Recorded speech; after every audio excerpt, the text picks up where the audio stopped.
David Salim selaku tim kuasa hukum dari korban bernama LX yang merupakan warga negara asing meminta Kapolda Metro Jaya Irjen Pol Karyoto segera menangkap Direktur Utama PT Smart Jaya, Siti Marlina Lubis.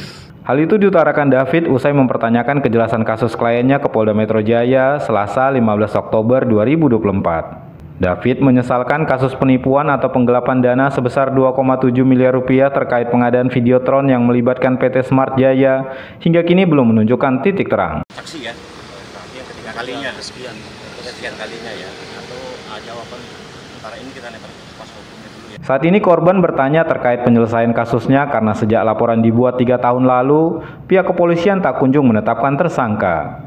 Padahal kasus penipuan tersebut sangat nyata dan telah merugikan korban. Disebut namanya studi pengusaha yang sudah di Indonesia ini kurang lebih hampir 20 tahun lebih. Nah, beliau sudah menciptakan lapangan kerja di Indonesia, sudah menjadi ibaratnya aktif lah di dalam bisnis di Indonesia. Dalam hal ini memang dia sangat berharap ya, selama 3 tahun 6 bulan ini ada kepastian hukum. Apa yang dia harapkan ya sebenarnya dia sebagai warga negara asing tidak memahami birokrasi dan aturan-aturan hukum yang ada di Indonesia, dia tidak memahami, maka itu dia mewakili saya. Tim kuasa hukum korban berharap Polda Metro Jaya mampu menuntaskan kasus penipuan tersebut. Hal itu demi mewujudkan keadilan bagi korban Ya, untuk berbicara dalam kepentingan dia ya, sama dia, agar harapan kedepannya pihak Polda Metro Jaya ataupun Bapak Kapolri Sigit dalam hal ini sebagai contoh ya untuk kedepannya biar hukum kita ini tetap ada berimbang baik itu untuk di lokal ataupun untuk orang luar negeri ya, khususnya untuk keadilan lah, keadilan yang berimbang lah ya. Jadi kalau kasus sudah menembus kita apa yang kita harapkan katanya sudah terlalu jauh, lama sekali, kecewa, sakit di hati. Senada Wakil Ketua Lembaga Pemantau Penyelenggara Negara RI Ahmad Muhammad yang mewakili korban meminta Kapolda Metro Jaya Irjen Pol Karyoto memberikan atensi terhadap penyelesaian kasus penipuan tersebut. Perkenalkan diri, saya dari Lembaga Pemantau Penyelenggara Negara Republik Indonesia.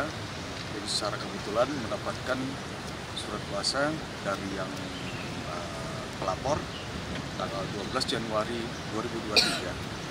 Dan dalam hal ini, hari ini kami mendampingi daripada salah satu saksi yang untuk menyampaikan tanya jawab kepada pihak penyidik, seperti itu.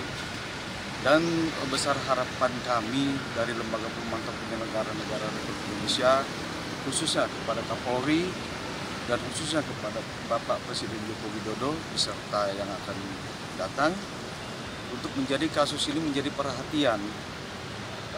Untuk kasus nomor LBP TBL 2082 yang dalam hal ini penerapan kasusnya adalah 372 dan 378. Untuk diketahui, kasus penipuan tersebut berawal dari pengadaan Videotron di sejumlah lokasi yang ada di Jakarta. Salah satunya di kawasan Monumen Nasional atau Monas yang dimenangkan oleh PT Smart Jaya.